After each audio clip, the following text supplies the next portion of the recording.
Developing tonight, a series of anti-police incidents getting new attention after a couple of ugly moments at donut shops this weekend. Not a joke. Trace Gallagher is in our West Coast newsroom with the story. Trace?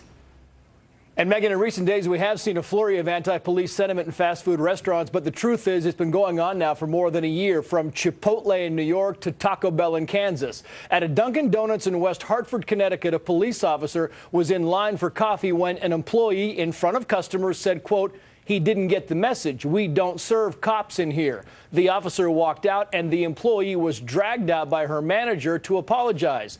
Dunkin' Donuts corporate office also issued an apology saying the crew member exhibited poor judgment. But apparently the same judgment was at work at a Dunkin' Donuts in Rhode Island, where not only was an employee rude to a police officer, the worker wrote "Black Lives Matter" on his coffee cup. Here's the police union.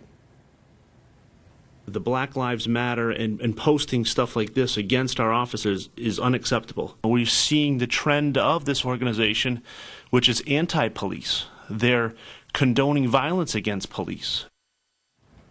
Well, that Dunkin' Donuts also apologized. So did an Arby's in Florida after one of their employees denied service to a female officer because she, quote, was a cop.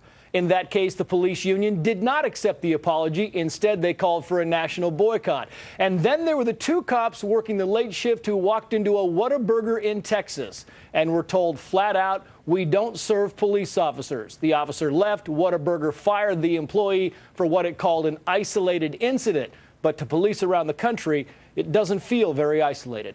Megan. Can you imagine the cops turned around and said, "Well, we don't serve your organization either"?